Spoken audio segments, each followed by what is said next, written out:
Muy buenas noches, espectadores de Estado de Alarma. Estamos ya con nuestro gran historiador. Estamos con Pío Moa. ¿Cómo se encuentra, Pío? Hola, pues bien, aguantando marea, como suele decirse. Sí. Sigo con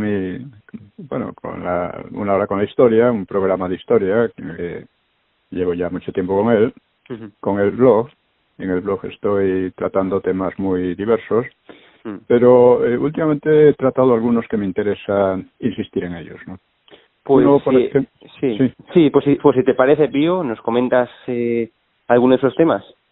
Sí, bueno, uno es, por ejemplo, unas tesis sobre el antifranquismo. Una serie de ellas. Primero, para entender el antifranquismo hay que prestar atención a quienes lo procesan. Asesinos etarras, corruptos socialistas, racistas, separatistas, señoritos cutres de derechas. Hay que empezar por ahí. Sabiendo quiénes la atacan, nos podemos hacer una idea de qué era aquello. Otro, Franco no tuvo oposición democrática, sino solo comunista y o terrorista. Pero esta oposición ha jugado con la estafa de disfrazarse de demócrata. Así, los comunistas y la ETA habrían sido los auténticos demócratas en España. ¿Acaso no es cómico a su manera? Otra, ¿por qué el antifranquismo no tuvo oposición democrática? Primero, porque quienes hablaban de democracia eran comunistas y terroristas. Segundo, porque en la mente popular se identificaba la democracia con el caos republicano, el terror del Frente Popular y el criminal aislamiento propiciado por la alianza soviético-anglosajona. Tercero, porque el franquismo dejó atrás la miseria republicana y permitió una amplia libertad personal. No había demócratas en las cárceles del régimen. ¿Por qué la derecha cutre tipo PP se ha unido a la ETA, comunistas, socialistas y separatistas en su condena al franquismo? Por su ausencia de formación histórica e ideológica y por su maquiavelismo de aldea, su oportunismo barato. Otra, es evidente, estamos hablando de tesis breves, ¿no? Es evidente que el franquismo volvió a traer la monarquía y salvó del exterminio a la Iglesia. ¿Por qué tantos monárquicos y clérigos lo condenan? ¿Acaso no se condenan así ellos mismos? Otra, si el antifranquismo fuera democrático, aceptaría el debate libre y abierto sobre la cuestión de Franco. ¿Por qué lo impide con leyes de memoria, entre comillas, de tipo norcoreano o soviético? Por pánico. Sabe que no podría sostenerse en un debate libre y democrático. Esto es muy importante porque, claro, esto ya lo define por completo la situación. Si ustedes son demócratas, tienen que permitir el debate. Si no lo permiten es porque saben que lo perderían. No puede haber otra razón. Y recomiendo a mis oyentes o lectores mi libro Los mitos del franquismo. Podrán entender con él por qué los corruptos, los asesinos, los racistas y en general los enemigos de España necesitan mentir de forma ilimitada. ¿Y por qué necesitan atacar las libertades de opinión, expresión e investigación? Y privar a los españoles de su derecho a conocer su pasado de forma independiente. En fin, se puede ampliar, por supuesto, estas tesis porque el antifranquismo es una de las cosas más repugnantes que ha ocurrido en España desde hace más de 40 años. Además, con la desvergüenza de que prácticamente ninguno de ellos luchó contra el franquismo, ¿no? Por lo menos los comunistas y los terroristas, el Grapo, por ejemplo, podrían decir, bueno, equivocados o no, para mí muy equivocados, por lo menos luchaban. Pero casi todos estos antifranquistas son simples oportunistas y pequeños mangantes que quieren hacer negocio con eso, ¿no? Bueno, otro tema del que no se habla casi nunca en ninguna parte, pero que es fundamental, es el de la satelización o digamos, colonización cultural de España, ¿no? Dice, desde la transición, los gobiernos españoles, de derecha o de izquierda, han dedicado gran esfuerzo a fomentar la satelización política y militar de España y la colonización cultural por el inglés. Defender la soberanía y la identidad cultural pasó a ser identificado con el franquismo, lo que era cierto, y a ser denigrado por eso. La colonización cultural no ha cesado de avanzar desde entonces y se ejerce en tres direcciones. Primero, sustitución del español por el inglés como lengua de cultura, sobre todo de la ciencia, de los negocios, la moda, el arte, etcétera. Segundo, corrupción del lenguaje, utilizando cada vez más términos ingleses en sustitución de los españoles. Y tercero, adoctrinamiento disimulado de la infancia, desde la infancia, en la idea de que el inglés es el idioma superior, con la posterior presión intimidante de que sin saber inglés no encontrarás trabajo decente. Una profecía que intenta autocumplirse exigiendo ese idioma aunque no vaya a utilizarse. Así, vemos cómo se alzan voces para que la labor científica se haga en inglés en el propio CSIC. Se promueven los trabajos de doctorado de cualquier facultad en inglés. Se nombran en inglés invenciones españolas. Las grandes empresas y miles de empresas menores y tiendas se presentan en inglés y en esa lengua bautizan sus ofertas, sus mercancías o sus innovaciones. Felicitan en inglés las Navidades y cada vez más a menudo lo imponen en sus relaciones internas. Los medios adoptan una actitud servil hacia cuanto provenga de Anglolandia e introducen constantemente términos ingleses innecesarios y música anglosajona hasta para promocionar turismo interno. La publicidad mete constantemente cuñas en inglés o mezclando español e inglés, tratando de imponer en el espacio público que ese idioma aparezca como el superior, aparentemente como el igual al español, pero en realidad como el superior, ¿no? Los niños, desde la guardería, suelen llevar babis y mochilas con palabras o frases en inglés y se intenta hacer bilingüe la enseñanza pública con las principales asignaturas en inglés. Hasta bobalicones que presumen de patriotas se presentan en inglés y la voz Spain sustituye en muchas empresas y patrioteradas a la de España. Bueno, esto ocurre en todo el país, incluso en los pueblos pequeños. Hay cada vez menos tiendas y más shops y outlets. Ya apenas existe barato o bajo coste, todo es low cost. No vale la pena extenderse, porque está a la vista de todos. El servilismo es general y ostentoso. Nos hallamos, pues, en un proceso de desplazamiento y anulación progresiva de nuestra cultura e idioma, favorecida por partidos, gobiernos y empresas, sin que nadie parezca querer tomar conciencia de ella o hacer algo al respecto. Pasa como con el caso de Gibraltar. El gobierno se declara amigo y aliado del invasor y consigue adormecer a la opinión pública como si ello careciese de importancia. Es obvio que si no hay una reacción, el español irá quedando como idioma familiar y de subculturas más o menos marginales o remedos de los productos culturales anglosajones y que el peligro es mucho mayor que los desmanes y asechanzas de los separatistas en varias regiones. En fin, puede haber reacción. De momento son pocos los que perciben el fenómeno y lo malo es que son poco activos. Hay muchas cosas que pueden hacerse por extender la conciencia de la situación y frenar la deriva, hablando de ello en las redes, escribiendo cartas a los medios y a las empresas, protestando por esas tendencias, etcétera, ¿no? Incluso creo que podrían estudiarse acciones judiciales contra el bilingüismo en la enseñanza pública, empezado por Esperanza Aguirre, Hope Aguirre, pues, que fue nombrada dama comandante del Imperio Británico, ¿no? De Gibraltar, ¿no? Porque eso es anticonstitucional. La Constitución no dice que España sea un país bilingüe, español-inglés, ni nada por el estilo. Todos los movimientos los emprenden minorías, a veces muy pequeñas. Y desde este blog quiero animar a esa acción, este blog y de este medio, ¿no? He tratado también un tema que es recurrente y que es el de el salvamento de judíos por parte de Franco. Porque me pregunta un lector, ¿por qué salvó Franco a decenas de miles de judíos si la mayor parte de estos le eran hostiles y él creía en una conspiración judeo-masónica contra España y contra la Iglesia? Bueno, es una cuestión muy interesante. El hecho es que lo salvó. Pero bueno, por una parte, no todos los judíos le eran hostiles. Y los de Marruecos, por ejemplo, le apoyaron económicamente en la guerra. Aún así, Franco no tenía ninguna obligación de salvarlos. Primero, porque la mayoría se le oponían y buen número por ejemplo, de los brigadistas internacionales habían sido judíos. En segundo lugar, porque la ley de Primo de Rivera, que concedía a los sefardíes, la nacionalidad española, que fue adoptada por pocos, ¿no? Pues era una ley que estaba caducada aunque Franco la puso en vigor. Vamos, la puso en vigor, hizo como si no estuviera caducada, la aplicó.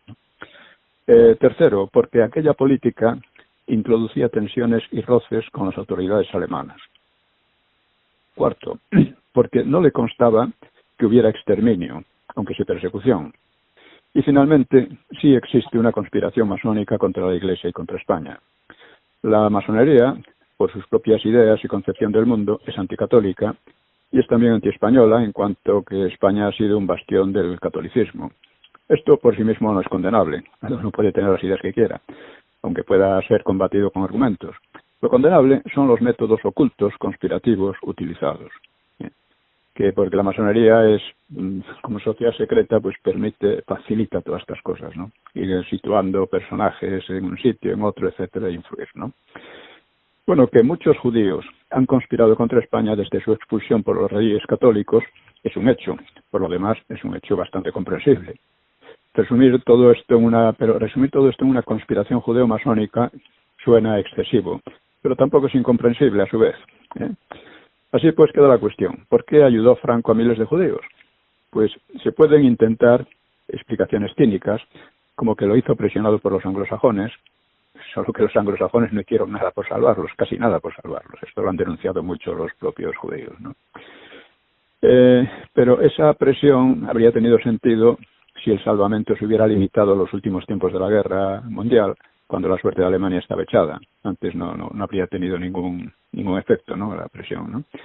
Pero desde el principio de esa guerra, España protegió a judíos franceses de origen sefardí y facilitó el tránsito a América a otros que cruzaban la frontera ilegalmente, a otros asquenazíes que no tenían derecho a la nacionalidad española, ¿no?, y que cruzaban la frontera ilegalmente y no los devolvió a las autoridades alemanas. Antes también de que estuviera en marcha el plan de exterminio. Eso no solo esperaban algunos de los judíos, y por eso Walter Benjamin, un filósofo judeo-alemán, pues se suicidó al ser detenido al pasar a España, pensando que le devolverían a Francia. Pero no hay constancia de devoluciones, como si parece que las hubo por parte de Suiza y algunos otros, ¿no? Yo creo que la única razón por la que Franco ayudó a los judíos fue la humanitaria. Es difícil encontrar otra, aunque los fanáticos antifranquistas la rechacen. Unos fanáticos cuyo humanitarismo por lo demás está inédito, ¿no? Nunca se les ha visto, ¿no? Dejo de lado las explicaciones simplemente idiotas de que los diplomáticos españoles actuaban al margen o en contra de los deseos de Franco. Franco tenía noticias directas por médicos españoles de la brutalidad de la persecución, aun sin llegar al exterminio, en el gueto de Varsovia y otros, ¿no? Además, había conocido a muchos judíos en Marruecos y volvería a ayudar a los judíos de Marruecos a emigrar a Israel de manera clandestina con apoyo del Mossad cuando la independencia de Marruecos, en que estos judíos se sentían muy en peligro, ¿no? Y es de suponer que Franco distinguiría entre judíos corrientes y dirigentes hostiles. Diversos organismos hebreos agradecieron públicamente su ayuda, aunque no todos. El gobierno de Israel apoyó el aislamiento de España todo el tiempo que pudo y el franquismo no reconoció a Israel. Eso, otro tema que esto, ¿no? He tratado también ampliamente la cuestión de Trump en USA porque revela una perturbación muy grave de la democracia, ¿no? Cuando prácticamente todos los medios, Hollywood, los grandes medios tecnológicos, están en contra de Trump, que es estar en contra de la mitad de la población de USA, eso es una situación completamente anómala en cualquier democracia. Es algo anómalo, no es concebible. O sea, los medios se supone que tienen que ser neutrales en alguna medida, o pueden ser parciales, pero tiene que haber parciales de un tipo y de otro, de un bando y de otro, vamos a decir. Uh-huh. Pues no, señor, cuando esto no es así, esto no se puede decir que sea una democracia. Bien. Y es muy importante el odio que hay a Trump, ¿no? Pero Trump hizo una serie de cosas que no estaban muy bien. Primero, no emprendió ninguna guerra, mientras que Obama se metió en unas cuantas, ¿no? Luego dejó de subvencionar el mayor negocio criminal, Planned Parenthood, o sea, la cosa esta abortista, ¿no? Defendió la vida, defendió la libertad religiosa y defendió a Israel reconociendo su capital en Jerusalén. Además, logró acuerdos de paz en Israel y en varios países de Oriente Próximo. Denunció la hipocresía y los manejos de la ONU y de la Organización Mundial de la Salud. Adoptó una actitud firme ante las tiranías comunistas, en especial China y Venezuela. Por ejemplo, el hijo de Biden, pues resulta que tenía grandes negocios con China, ¿no? Incluso en términos militares, ¿no? Negocios con industrias militares, ¿no? Bajó el precio de las medicinas como nunca antes, lo que ayudó mucho a los desfavorecidos. Se convirtió en el mayor productor de petróleo, debilitando la capacidad de maniobra de la OPEP, que ha chantajeado mucho con el petróleo en muchas ocasiones, y saneó la economía, llevando al país a una prosperidad desconocida desde hace medio siglo. Bueno, ¿por qué no ha conseguido repetir mandato? Bueno, es obvio porque en el anterior derrotó al gigantesco conglomerado que manipula la opinión pública, pero ese conglomerado ha permanecido íntegro, ¿no? Y usó su inmenso poder censurando incluso al mismo presidente, ¿no? Cosa también que revela algo, ¿no? Y todo es para avanzar en un proyecto contra la libertad. Por cierto que esto siempre hablan de la libertad y la democracia, pero es como aquí los de la memoria histórica. Oiga, si ustedes dicen que son demócratas y que defienden la democracia, ustedes no pueden imponer leyes como la ley de memoria histórica, porque eso denuncia y revela que ustedes de eso no tienen nada, ¿no? Bueno, también vengo tratando cuestiones como la de Vox. Vox me parece una gran esperanza. Creo que tiene todavía que aclarar algunas cosas. Por ejemplo, me alegro de que Vox haya aclarado que en ningún caso apoyará el nombramiento de Illa en Cataluña, ¿no? Yo había temido que cayera en esa trampa antiseparatista, ¿no? Eso aparte, creo que a Vox le faltan por desarrollar un par de cuestiones esenciales: una verdadera política internacional o concepción internacional de la política y una postura ante la cuestión de Franco. Por lo que se refiere a Franco, pues la verdad es que la izquierda, la ETA, los separatistas y el PP han logrado hacer del antifranquismo su mejor disfraz para presentarse como demócratas. Han avanzado mucho en el gran engaño por falta de oposición eficaz, y no es fácil invertir esa corriente que está enfermando realmente a la sociedad española, ¿no? Pero es necesario invertirla, hacerle frente, porque es una clave para defender la libertad y sanear el sistema. Sin necesidad de defender explícitamente al franquismo, debe mostrarse que el ataque a él afecta igualmente a la democracia, desvirtuándola con leyes totalitarias. Exigir, por tanto, un debate historiográfico y político libre y abierto y cerrar el paso al totalitarismo. Si no se entiende la importancia de esta cuestión, quedará abierto el camino al fracaso estratégico, por mucho que se logren éxitos tácticos. Porque así empezó el PP y la propia OCDE. Vamos a olvidar el pasado como si no hubiera existido. Han sido 40 años enormemente fructíferos, y que sin esos 40 años no habría sido posible evolucionar la democracia, porque la sociedad que creó el franquismo era ya muy distinta de la República. Con la República era imposible la democracia. Eso lo explico en el libro sobre la República, precisamente, que he sacado, que he publicado hace poco. La Segunda República, origen, o sea, nacimiento, evolución y destrucción de un régimen. Es muy importante entender esto porque la historia nos da lecciones, y precisamente se están repitiendo muchos errores del pasado. En fin, como ven, pues trato muchas cosas en el blog. Yo me interesa obviamente que sea bien conocido, y claro, por supuesto, todo lo que digo es debatible. Un gran problema que tenemos aquí es que el debate pues no existe, a pesar de que existen problemas gravísimos, pero no se debate sobre ellos. Al no debatirse, pues es como si se va ciegamente en una dirección, ¿no? Se puede caer en cualquier abismo, ¿no? Bueno, también en una hora con la historia he tratado últimamente cómo al final de la Segunda Guerra Mundial Franco previó dos cosas. Primero, que el peligro soviético era muy grave y llegó hasta la mitad de Alemania, entre otros sitios, ¿no? Pero podía haber avanzado más todavía si no se le paraba. Naturalmente algo se le paró. Y planteaba que su expansionismo era lo llevaba en la sangre, por así decir, ¿no? Era una ideología expansiva, ¿no? Y que, por lo tanto, propuso a Churchill una especie de alianza entre Inglaterra y España para oponerse, porque el resto de Europa estaba en ruinas o ofrecía poca confianza, dado que en Francia y en Italia los partidos comunistas tenían una fuerza enorme y además estaban armados en aquel momento, ¿no? Bueno, pues claro, por otra parte, Franco estaba seguro de que esa alianza entre anglosajones y soviéticos iba a durar muy poco, ¿no? Y por lo tanto no prestaba demasiada atención a otras amenazas.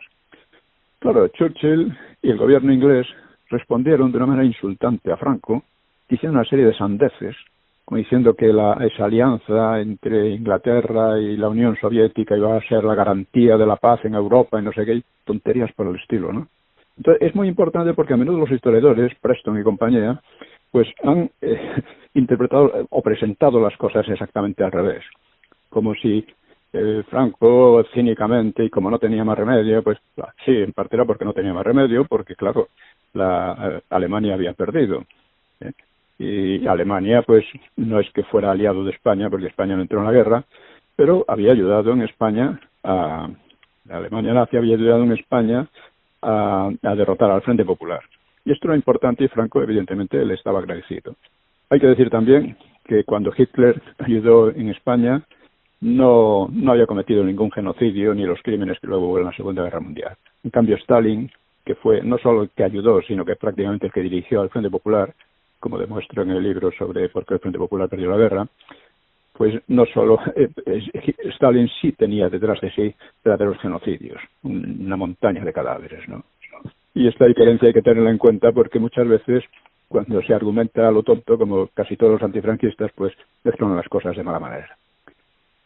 Bueno, y en fin, por esto trato también aspectos, digamos, filosóficos.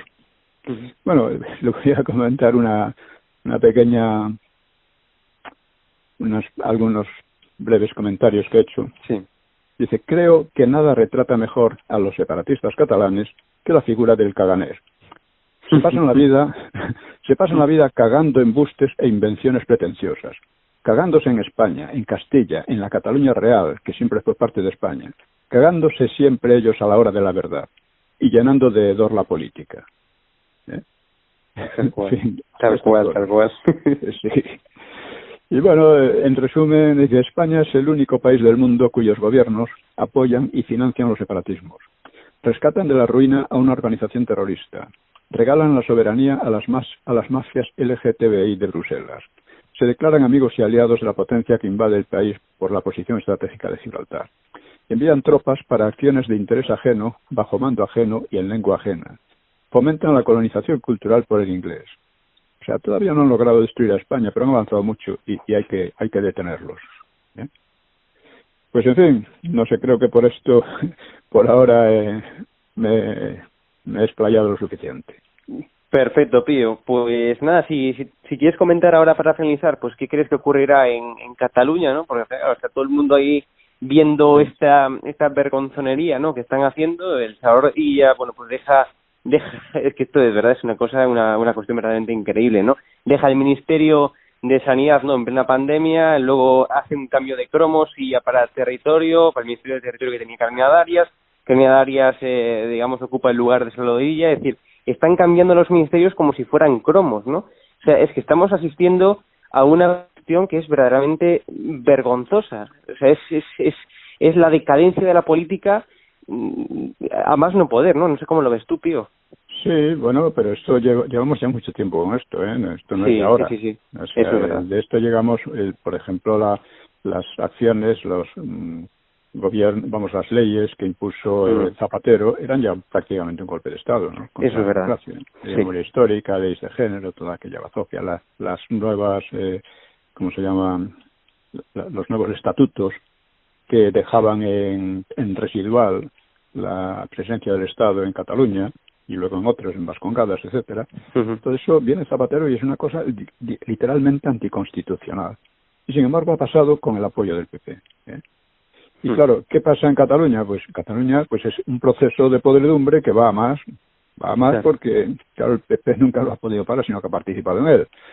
Y por eso, lo esencial ahora es otra cosa. ¿Qué es lo que haga Vox? O sea, Vox tiene ahora una gran oportunidad. No debe olvidarse que Ciudadanos, precisamente con su política antiseparatista, llegó a ser en un momento dado el partido más votado en Cataluña. Bueno, pues esta base que está contra el separatismo y que ha sido completamente abandonada, tanto por Ciudadanos como por el PP, puede heredarla Vox y convertirse en una fuerza muy importante en Cataluña. Es más, esto es lo único que nos importa, porque todo lo demás va a ser más de lo mismo. Gane quien gane y hagan lo que hagan. Claro. Va a ser más de lo mismo. Entonces, yo tengo esperanzas en Vox. Creo que Vox tiene una gran oportunidad y que si la aprovecha puede convertirse en una fuerza política en Cataluña de primer orden, que además eso va a condicionar todo lo demás. Completamente de acuerdo, Pío. Pues muchas gracias por tu tiempo y nos vemos ya en el siguiente episodio de este programa. Muchas gracias por tu tiempo, Pío. Una vez Muy bien, muchas gracias a vosotros y un abrazo. Un abrazo, chao. Muy buenas a todos, esto es Estado de Alarma. Hoy estrenamos este programa por YouTube de media hora de duración. Estaremos de lunes a jueves a partir de las 8:30 de la tarde. Y este programa nace porque, al igual que tú estás cabreado con ese gobierno central que podría haber hecho mucho más contra el coronavirus, que ya se ha llevado cerca de 3.500 personas por delante, ese gobierno que nos mintió, que nos dijo que solo iba a haber un contagio y que podría haber actuado antes, viendo la que estaba cayendo con la pandemia tanto en China como en Italia, pues hemos decidido montar esta plataforma de libre expresión ante los intentos del gobierno central de usar ahora los minutos de televisión pública que acaparan para lanzarnos desinformación y propaganda. Por eso desde aquí vamos a desmontar sus mentiras, vamos a daros la verdad y vamos a apoyar a los profesionales sanitarios, a las fuerzas y cuerpos de seguridad del Estado y a esa población civil que vive confinada, que vive aislada y harta de ver al vicepresidente del gobierno saltándose la cuarentena hasta en 3 ocasiones. Quieren que olvidemos los secretos que irán a tumbarse en el palacio de hielo. Muchas almas vuelan a diario, millones de velas en los santuarios, demasiadas cruces en el calendario, un país entero contra un adversario, hospitales con mares de voluntarios, todos los balcones llenos en mi barrio, aplausos que se escuchan hasta el planetario para ángeles vestidos de sanitarios. Nos está costando respirar. Nuestro mundo paró de girar. Ya. Ellos no